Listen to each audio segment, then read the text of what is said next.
কয়দিন আর ঘুমাবি রে গোলাম? একটু সজাগ হই, আমি আল্লাহকে একটু ডাক দে। আমি মাওলার মোহাব্বতে একটু আওয়াজ দাও। যেই বান্দাগুলো আজকে মাধবদীর ময়দানে আমি মাওলার তালাশে পাগল হইয়া হাজির হয়েছ, ও বান্দা, আমি আল্লাহ তোমাকে খুঁজার জন্য প্রথম আসমানে এসে ডাকলাম। ওই বিছানার থেকে উঠিয়া ওযু বানাইয়া যায় নামাজে হাজির হইয়া একবার আল্লাহ বলিয়া যদি ডাক দাও, আমি আল্লাহ তোর জীবনের সব গুনাহগুলো মাফ করে দিব।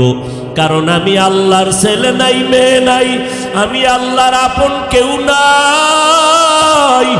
আমি আল্লাহ তোরে বড় আদর করে বানাইছি রে মানুষ। তোদের মতো এত সুন্দর করে আমি কিছুই বানাই নাই।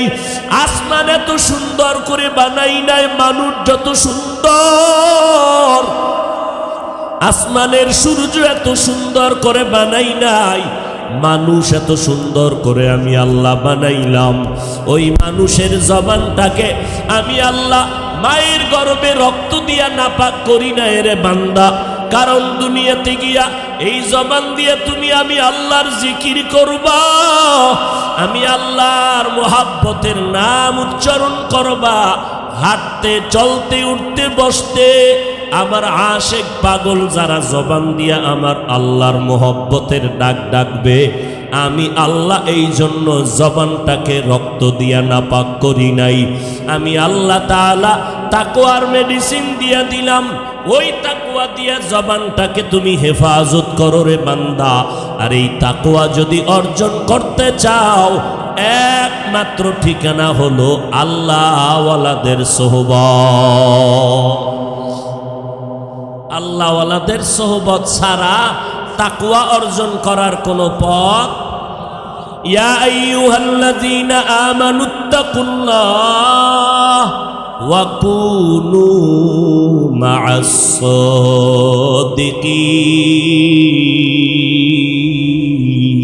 সাদিকিন।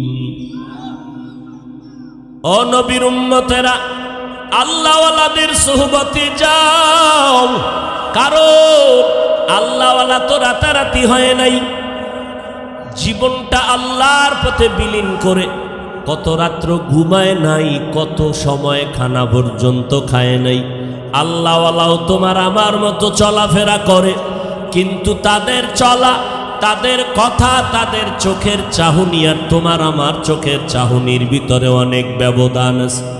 তুমিও ঘুমাও, আল্লাহওয়ালারাও ঘুমায়, তবে আল্লাহওয়ালাদের ঘুমে আর তোমার আমার ঘুমে আসমান জমিনের ব্যবধান।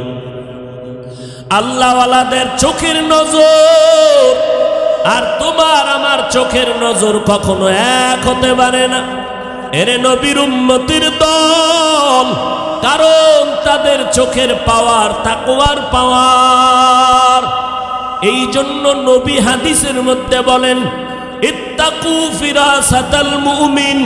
ও দুনিয়ার উম্মতেরা, আমার আল্লাহর বিশেষ কিছু বান্দা, এদের অন্তরিকতার অন্তর চোখের প্রশস্ত পাওয়ার থেকে তোমরা সাবধান। কারণ আল্লাহওয়ালারা তাকওয়ার দরজা দিয়া যা দেখে বান্দা, তোমার সাধারণ চোখ দিয়া তুমি তা কখনো দেখতে পারবা না। আউলিয়ারা কারে উকবা ইখতিয়ার, জাহেলারা কারে দুনিয়া ইখতিয়ার। মাইলে মোমেন সোয়ে মোমেন মিশাওয়াত, মাইলে কাফের সোয়ে কাফের মিশাওয়াত।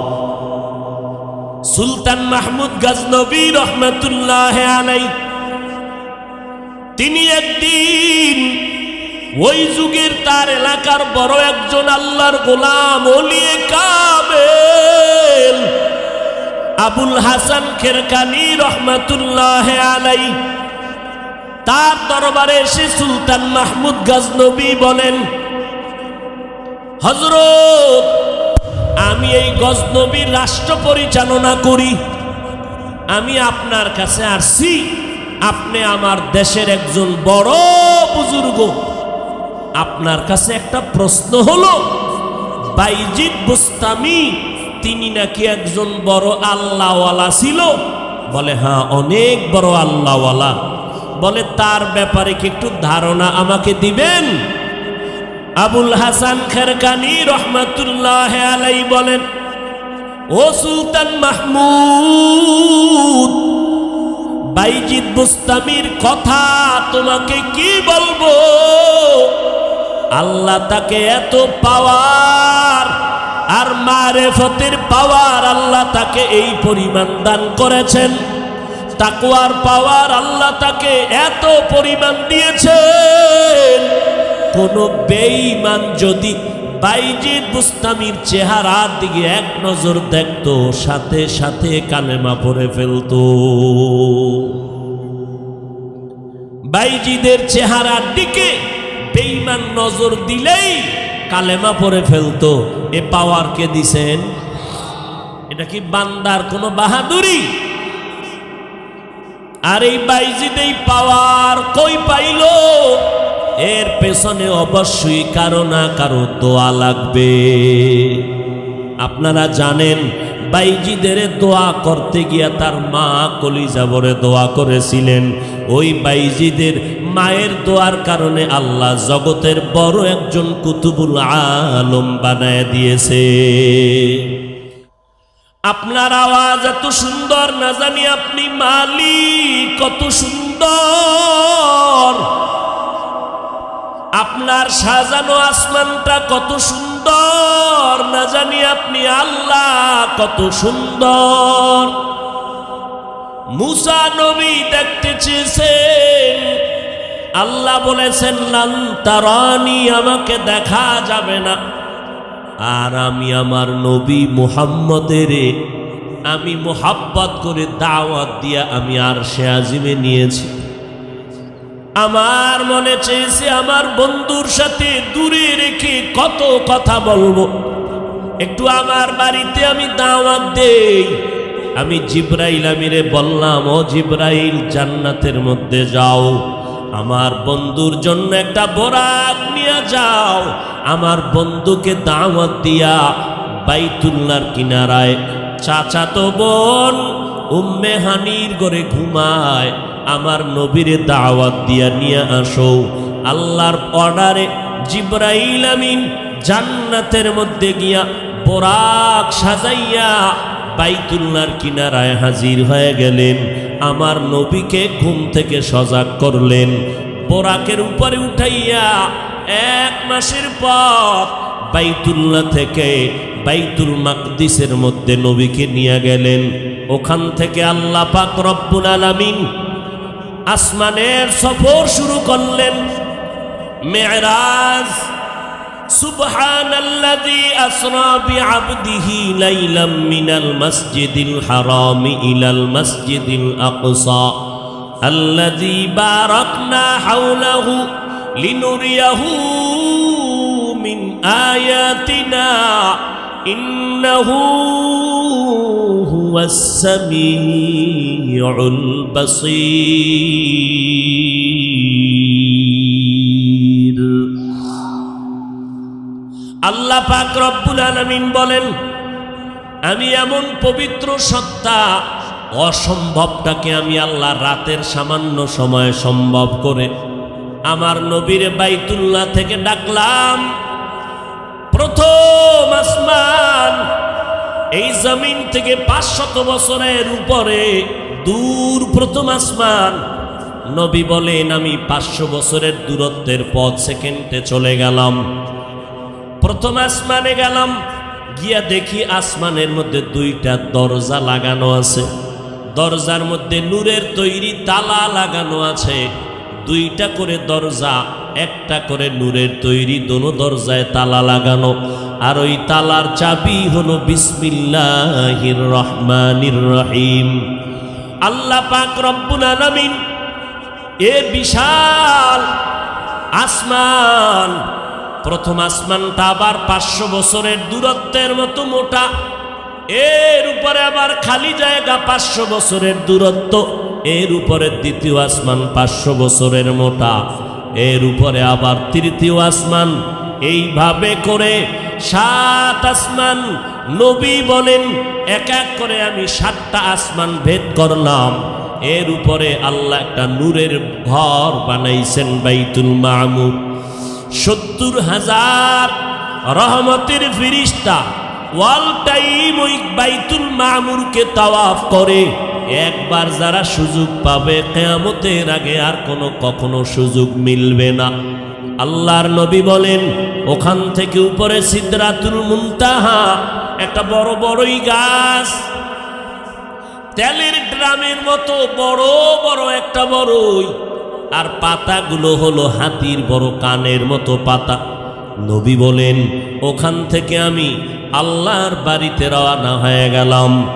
অনেক উপরে চলতেছি, আল্লাহ আমাকে নিতেছেন অন্ধকারের স্তর পেরিয়ে, অনেক উপরে উপরে যাইতেছি, অনেক উপরে, যেটাকে লামাকা লাজামা বলা হয়।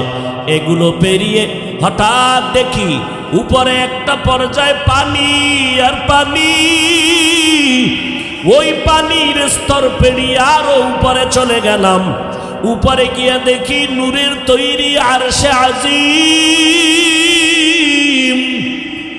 8 জন ফিরিস্তা নূরের তৈরি আরশে আজিম কাঁধের মধ্যে নিয়ে দাঁড়ানো। 8 জন ফিরিস্তার কাঁধে নূরের তৈরি আরশে আজিম, আর এদের পা হলো জমিনের নিচে। আমি রসুল আরশে আজিমের ভেতরে গেলাম। এর উপরে আবার আল্লাহর কুরসি, ওই কুরসিটাও আল্লাহ পাক 8 জন ফেরেশতার কাঁধে রেখেছেন, আর তাদের পা হলো জমিনের নিচে। কুরসিটা কত বড়! আল্লাহ বলেন ওয়াসিআ কুরসিয়্যুহুস সামাওয়াতি ওয়াল আরদ। কুরসি এত বড়, আসমান জমিন কুরসিটা গ্রাস করে নিচে। রব্বুল আলামিনের আসন হলো সেই কুরসি। আল্লাহ পাক আমার মায়ার নবী, আপনার মায়ার নবী রহমাতুল লিল আলামিনকে সেখানে হাজির করলেন। রব্বুল আলামিন সামান্য সময় আমার নবীকে ওখানে বসাইলেন, আল্লাহর কাছে ডাকলেন। যদিও মনে হয় সামান্য, জানা নাই আল্লাহ কত শত বছর কাটায় দিলেন। আল্লাহর নবী বলেন এই যে বিশাল সফর করে মেরাজ করে আসলাম, কত সময় লাগছে জানি না, তবে আমি বাইতুল্লাহর কিনারায় ঝমঝম কূপের পানি দিয়া ওযু বানাইয়া যে রওনা হয়ে গেছিলাম, আমি মেরাজ করিয়া আল্লাহর থেকে কথা শেষ করিয়া বাইতুল্লাহ এসে দেখলাম ওযুর পানি এখনো গড়াইয়া পড়তেছে।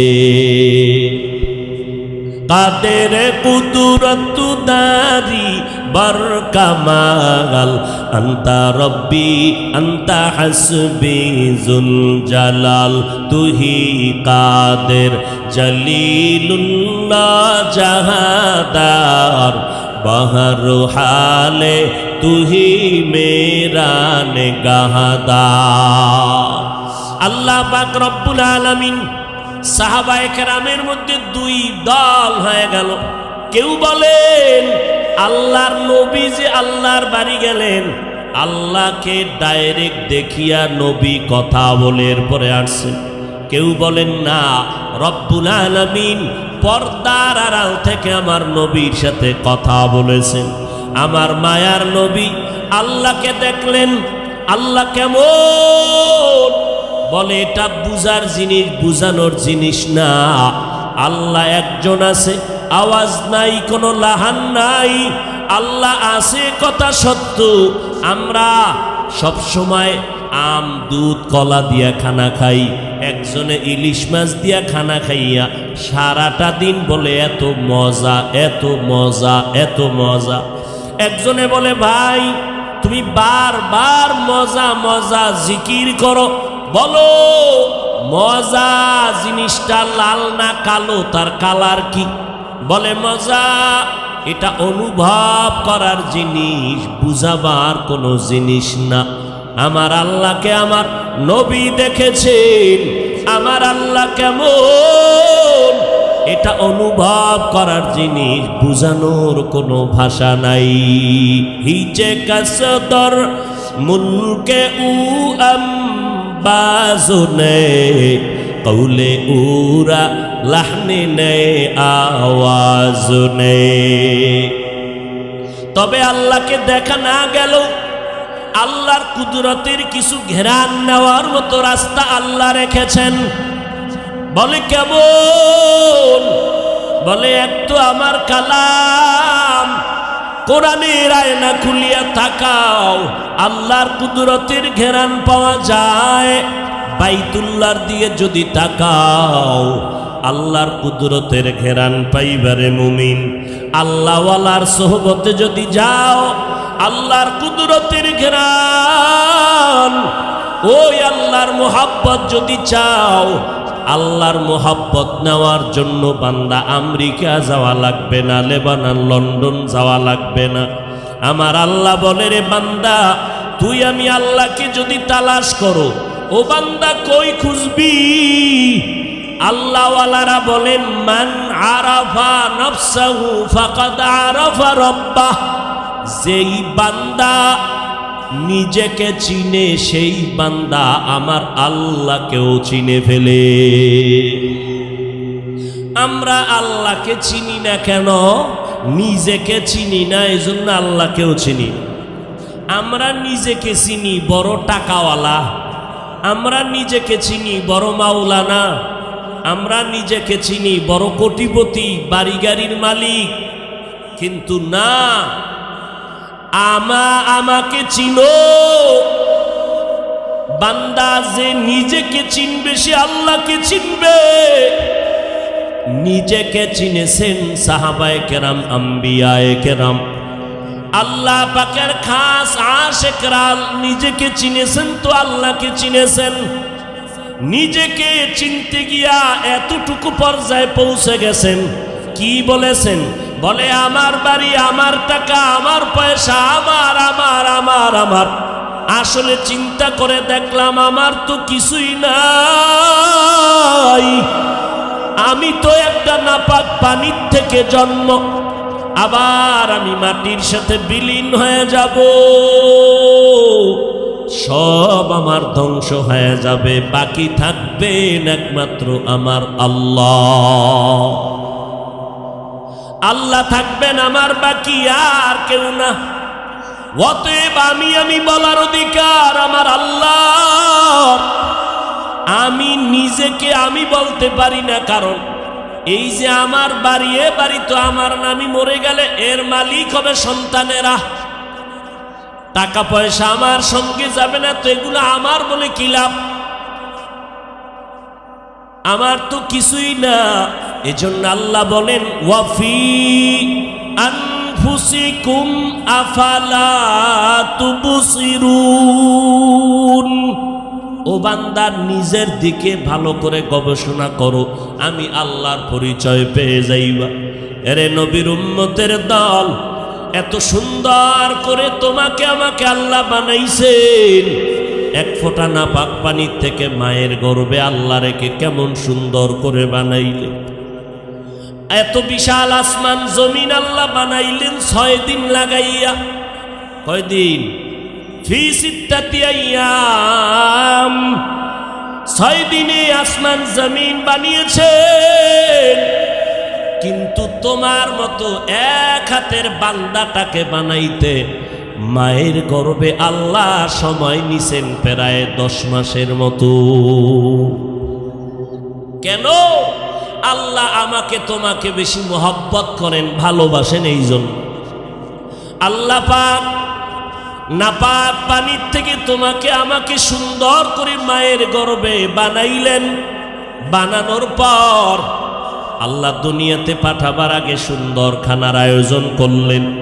দুনিয়াতে গিয়ে তুমি কোনো খানা খেতে পারবা না, আমি আল্লাহ তোমার জন্য সুন্দর খানার আয়োজন করলাম।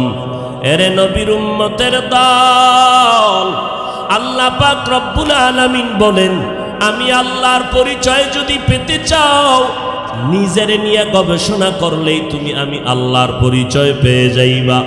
এরে নবীর উম্মত, আমার আল্লাহ পাক বলেন, আমার অনুসরণ যদি করতে চাও, আমাকে পাইবা না এটা আমিও জানি, দেখার কায়দা নাই। তবে আমার একজন বন্ধু আমি জমিনের মধ্যে রেখে দিলাম, তিনি হলেন আমার পয়গম্বরে আরবী। তোমরা তার অনুসরণ যদি করো, আমি আল্লাহর অনুসরণ হয়ে যাবে। তাহলে সহজ কথা, এই জমিনে আল্লাহকে কে মানে কে মানে না, তার জবাব যে নবী মানে সে আল্লাহ মানে, যে নবী মানে না সে আল্লাহকেও। সাহাবায়ে কেরাম আমার নবীকে দেখে দেখে আমল শুরু করলেন, কিন্তু বর্তমানে আমাদের কপাল বড় খারাপ।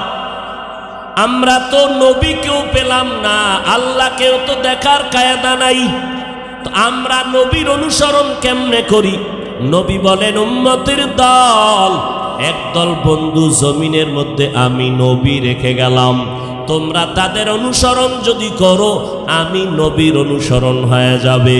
ওই বন্ধুর দলের নাম হলো আল উলামা ও ওয়ারাসাতুল আম্বিয়া। উলামায়ে আহলে হক হলো নবীদের ওয়ারিস। উলামায়ে আহলে হকের অনুসরণ করো তো নবীর অনুসরণ হবে, আর নবীর অনুসরণ হলে আল্লাহর অনুসরণ হয়ে যাবে। আল্লাহর অনুসরণ যারা করবে বিনা হিসাবে জান্নাত। তাহলে আল্লাহকে কে মানে? যে নবী মানে। নবীকে কে মানে? যে আহলে হক উলামায়ে কেরামদের মানে। আহলে হক উলামায়ে কেরামদের যারা মানে না, প্রমাণ তারা নবী মানে না। যারা নবী মানে না তারা আল্লাহকেও মানে না। এই আহলে হক উলামাদের একটা জামাতের নাম হলো আহলে সুন্নাত ওয়াল জামাআহ। এই আহলে হক উলামাদের মিশন দেওবন্দি মিশন, তাবলীগের মিশন, খাঁটি আল্লাহওয়ালাদের মিশন হলো আহলে হক উলামাদের মিশন। বুঝলাম কেমনে? এই তাবলীগের কারণে, দেওবন্দীদের কারণে, কওমির কারণে, পীর মাশায়েখ আল্লাহওয়ালা চরমনাই, উজানি, বাহাদুরপুর, নানুপুর এদের মিশনের কারণে একজন আর দুজন না, লক্ষ লক্ষ লক্ষ লক্ষ মানুষ আজকে দিনদার হয়েছে। কথা ঠিক নি? নাকি গাঞ্জাখোর হয়েছে?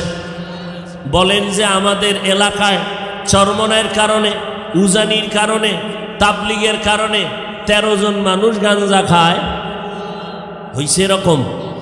আমাদের মতো হুজুর না, বরং RAB, army, police, BDR, general লাইনের শিক্ষিত 5 ওয়াক্ত নামাজি দাড়িওয়ালা হয়েছে কি হয় নাই?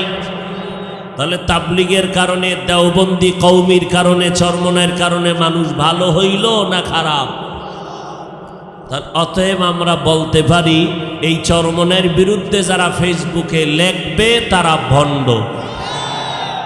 যারা তাবলীগের বিরুদ্ধে ফেসবুকে লেখে উম্মতকে বিভ্রান্ত করে তারা ভণ্ড।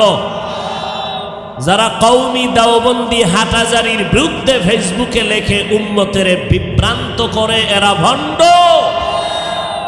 এদেরকে যারা ভণ্ড স্বীকার করবে না তারাও ভণ্ড। একমত তো সবাই? আল্লাহ সবাইকে বুঝাল্লাযীনা আমানুত্তাকুল্লাহ ওয়া কুলু কাওলান সাদীদা ইউসলিহ লাকুম আ'মালাকুম।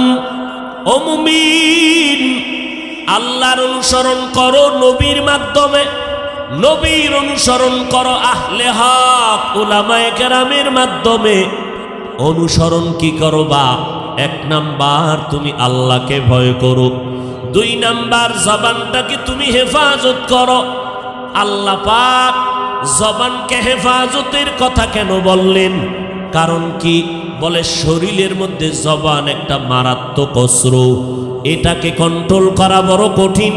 হাত ঝামেলা করে, বেঁধে কন্ট্রোল করো, পা ঝামেলা করে, বেঁধে পা রাখা যায়, কান আটকায় রাখা যায়, চোখ বন্ধ করে রাখা যায়।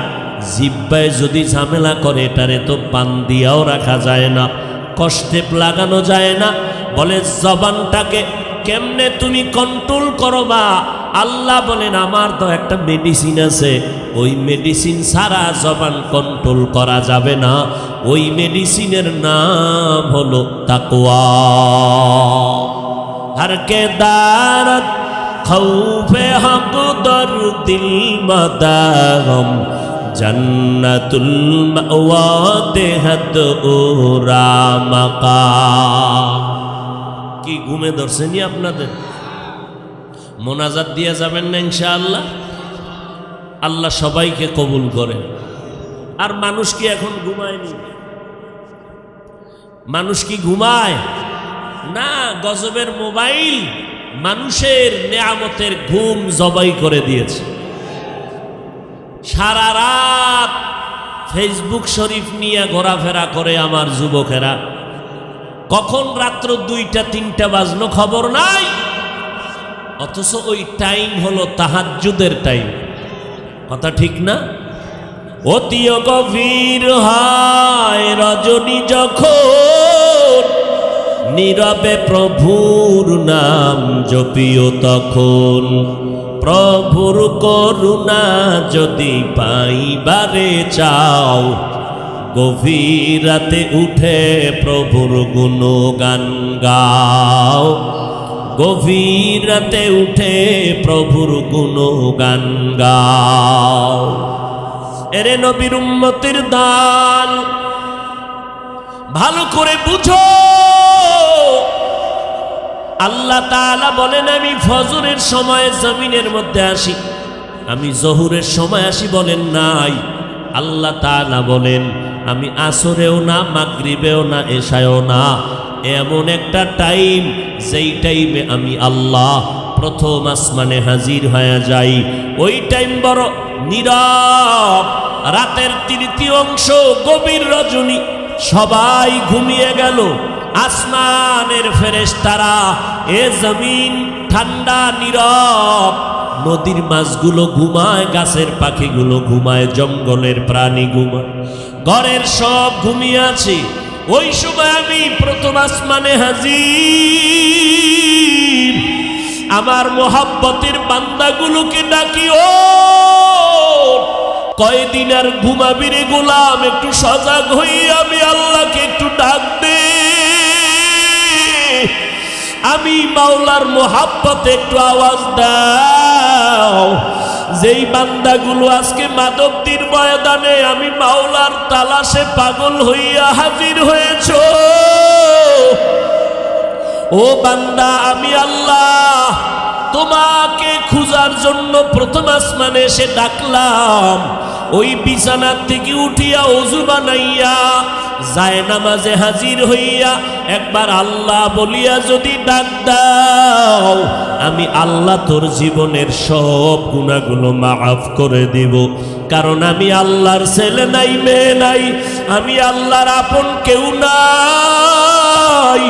আমি আল্লাহ তোরে বড় আদর করে বানাইছি রে মানুষ, তোদের মতো এত সুন্দর করে আমি কিছুই বানাই নাই। আসমান এত সুন্দর করে বানাই নাই, মানুষ যত সুন্দর, আসমানের সূর্য এত সুন্দর করে বানাই নাই, মানুষ এত সুন্দর করে আমি আল্লাহ বানাইলাম। ওই মানুষের জবানটাকে আমি আল্লাহ মায়ের গর্ভে রক্ত দিয়া নাপাক করি না রে বান্দা। কারণ দুনিয়াতে গিয়া এই জবান দিয়ে তুমি আমি আল্লাহর জিকির করবা, আমি আল্লাহর মোহাব্বতের নাম উচ্চারণ করবা, হাঁটতে চলতে উঠতে বসতে আমার আশেক পাগল যারা জবান দিয়া আমার আল্লাহর মোহব্বতের ডাক ডাকবে, আমি আল্লাহ এই জন্য জবানটাকে রক্ত দিয়া নাপাক করি নাই। আমি আল্লাহ তাআলা তাকওয়ার মেডিসিন দিয়া দিলাম, ওই তাকওয়া দিয়া জবানটাকে তুমি হেফাজত করো রে বান্দা। আর এই তাকওয়া যদি অর্জন করতে চাও, একমাত্র ঠিকানা হলো আল্লাহওয়ালাদের সোহবত। আল্লাহওয়ালাদের সোহবত ছাড়া তাকওয়া অর্জন করার কোনো পথ। ইয়া আইয়ুহাল্লাযীনা আমানুত্তাকুল্লাহ ওয়া কুনু মা'আস সাদিকিন।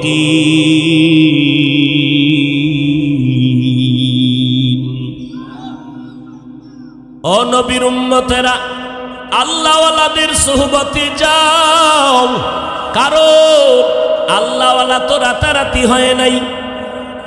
জীবনটা আল্লাহর পথে বিলীন করে কত রাত্র ঘুমায় নাই, কত সময় খানা পর্যন্ত খায় নাই। আল্লাহওয়ালাও তোমার আমার মতো চলাফেরা করে, কিন্তু তাদের চলা, তাদের কথা, তাদের চোখের চাহনি আর তোমার আমার চোখের চাহনির ভিতরে অনেক ব্যবধান আছে। তুমিও ঘুমাও, আল্লাহওয়ালারাও ঘুমায়, তবে আল্লাহওয়ালাদের ঘুমে আর তোমার আমার ঘুমে আসমান জমিনের ব্যবধান।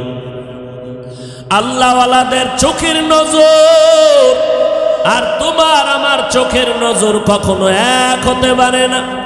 এরে নবীর উম্মতির দল, কারণ তাদের চোখের পাওয়ার তাকওয়ার পাওয়ার। এই জন্য নবী হাদিসের মধ্যে বলেন, ইত্তাকু ফিরাসাতাল মুমিন। ও দুনিয়ার উম্মতেরা, আমার আল্লাহর বিশেষ কিছু বান্দা, এদের অন্তরিকতার অন্তর চোখের প্রশস্ত পাওয়ার থেকে তোমরা সাবধান। কারণ আল্লাহওয়ালারা তাকওয়ার দরজা দিয়া যা দেখে বান্দা, তোমার সাধারণ চোখ দিয়া তুমি তা কখনো দেখতে পারবা না। আউলিয়ারা কারে উকবা ইখতিয়ার, জাহেলারা কারে দুনিয়া ইখতিয়ার। মাইলে মোমেন সোয়ে মোমেন মিশাওয়াত, মাইলে কাফের সোয়ে কাফের মিশাওয়াত। সুলতান মাহমুদ গজনবী রহমতুল্লাহ আলাইহি, তিনি একদিন ওই যুগের তার এলাকার বড় একজন আল্লাহর গোলাম ওলিয়ে কামেল আবুল হাসান খেরকানি রহমতুল্লাহ আলাইহি, তার দরবারে এসে সুলতান মাহমুদ গজনবী বলেন, হযরত, আমি এই গজনবীর রাষ্ট্র পরিচালনা করি, আমি আপনার কাছে আসছি।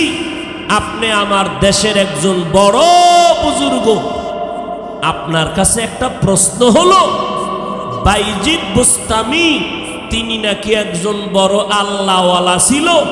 বলে, হ্যাঁ, অনেক বড় আল্লাহওয়ালা। বলে, তার ব্যাপারে কি একটু ধারণা আমাকে দিবেন? আবুল হাসান খেরকানি রহমতুল্লাহ আলাইহি বলেন, ও সুলতান মাহমুদ, বাইজিদ বুস্তামির কথা তোমাকে কি বলবো। আল্লাহ তাকে এত পাওয়ার আর মারেফতের পাওয়ার আল্লাহ তাকে এই পরিমাণ দান করেছেন, তাকওয়ার পাওয়ার আল্লাহ তাকে এত পরিমাণ দিয়েছেন, কোন বেঈমান যদি বাইজিদ বুস্তামির চেহারার দিকে এক নজর দেখতো, সাথে সাথে কালেমা পড়ে ফেলতো। বাইজিদের চেহারার দিকে বেঈমান নজর দিলেই কালেমা পড়ে ফেলতো। এ পাওয়ার কে দিছেন? এটা কি বান্দার কোনো বাহাদুরি? আর এই বাইজিদ এই পাওয়ার কই পাইল? এর পেছনে অবশ্যই কারো না কারো দোয়া লাগবে। আপনারা জানেন, বাইজিদের দোয়া করতে গিয়া তার মা কলিজা ভরে দোয়া করেছিলেন। ওই বাইজিদের মায়ের দোয়ার কারণে আল্লাহ জগতের বড় একজন কুতুবুল আলম বানায় দিয়েছে। একটি গেলাস পানির ফলে বাইজিদের কোলে তুলে,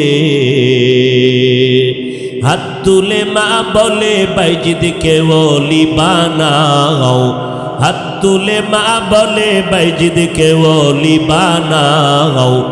মায়ের দোয়া লও হে মুমিন মায়ের দোয়া লও, মায়ের দোয়া লও হে মুমিন মায়ের দোয়া লও। বিপদে পড়বে না তুমি যখন যেথায় যাও, মায়ের দোয়া লও হে মুমিন মায়ের দোয়া লও। যার কারণে বাইজিদেরই নাম ছড়িয়েছে বিশ্বভুবন।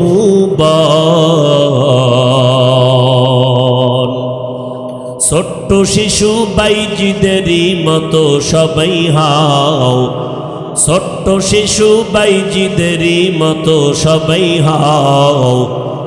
মায়ের দোয়া লও হে মুমিন মায়ের দোয়া লও, মায়ের দোয়া লও হে মুমিন মায়ের দোয়া লও। বিপদে পড়বে না তুমি যখন যেথায় যাও, মায়ের দোয়া লও হে মুমিন মায়ের দোয়া লও, মায়ের দোয়া লও হে মুমিন মায়ের দোয়া লও। আল্লাহ তাআলা বাইজিদকে মায়ের দোয়ার কারণে এত দামি বানিয়েছেন, চেহারা দিয়ে তাকাইলে হাজারো বেঈমান কালেমা পড়ে ফেলতো। এ নবীর উম্মতের দল, ওই মা বাবার দোয়া ছাড়া আল্লাহর কসম এই চেয়ারের মধ্যে বসে কথা বলার পাওয়ার হতো না যদি মা বাবার চোখের পানি আর দোয়া না থাকতো। ও ভাই, তুমি আজ টাকা বা পয়সা বাড়ি গাড়ির মালিক মনে করেছো তোমার শক্তি, না না, মা বাবার চোখের পানি আর দোয়া। পরীক্ষা, মাকে বললাম মা দোয়া করো আগামীকাল পরীক্ষা। মা রাতের বেলা ঘুমায় না, নামাজের মুসাল্লায় দাঁড়ায় চোখের পানি ছেড়ে দোয়া করেছে, ও আল্লাহ তুমি আমার সন্তানের কবুল করে নিও, আমার সন্তানটাকে তুমি পরীক্ষায় কামিয়াব করে দাও। এরে নবীর উম্মতের দল, যেই মা তোমাকে আমাকে না খেয়ে কষ্ট করে বড় বানাইয়া আজকে মা বাবার দোয়ার কারণে তুমি আজ আলেম মাওলানা মুফতি চেয়ারম্যান মেম্বার হয়েছ, টাকা পয়সা গাড়ি বাড়ির মালিক, ওই মা বাবার দোয়া ছাড়া হতে পারো না। এর মুমিন, যেই মা বাবা কত কষ্ট করেছিলেন, মাঝে মাঝে আব্বা জানের মনে চাইতো একটা আঙ্গুর খাবে, বেদানা খাবে, কিন্তু টাকা নাই। আজকে তুমি সন্তান, তোমার ঘরে ফলের অভাব নাই, কিন্তু যেই মা বাবা আশা করেছিল তারা আজ দুনিয়াতে বেঁচে নাই। কে খাবে তোমার ওই ফল? কে খাবে তোমার ফ্রিজের মাছ? ওই মা বাবার দোয়া ছাড়া সামনে আগানোর কোনো পথ নাই। ওরে নবীর উম্মতের দল, আল্লাহ পাক রব্বুল আলামিন বলেন, বান্দা বাহাদুরি করিস না। কয়দিন আর দুনিয়াতে বাহাদুরি করবি? কই যমুনা গ্রুপের মালিক, এত টাকার মালিক, আর সব পরে রইল, টাকাওয়ালা নাই। কিসের বাহাদুরি করো? আমাদের ওই নদী পথে বরিশালে রাতের বেলা লঞ্চের ভেতরে আগুন, কত মা বাচ্চা কোলে নিয়ে কেবিনের মধ্যে ঘুমায়। ঘুমের ভেতরে হঠাৎ সজাগ হইয়া দেখে চারপাশে আগুন, কোথাও বের হওয়ার কোনো কায়দা নাই। এক আল্লাহ পাকের বান্দি বাচ্চাটারে কোলে নিয়া স্বামীর হাত ধরে বলে, চলো ছাদে, লঞ্চের ছাদে চলো। ছাদে গিয়া কয়, স্বামী মনে হয় আমি এখন মরে যাব, আমি আর দুনিয়াতে বেঁচে থাকতে চাই না। ও স্বামী আমার, তোমার পা জড়াই আমি হাত ধরিয়া ক্ষমা চেয়ে আমাকে মাফ করে দিও,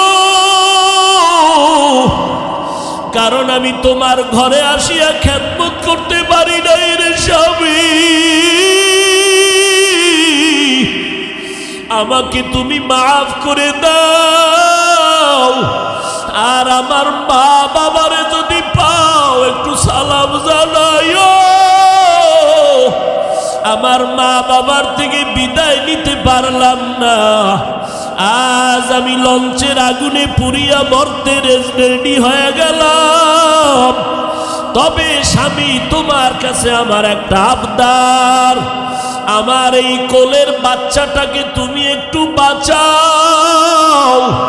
আমি মা মরে যাই, দুঃখ নাই, তবে আমার সন্তানটাকে বাঁচাও। আমার সন্তানের তুমি একটা আদর্শ মানুষ বানাইও।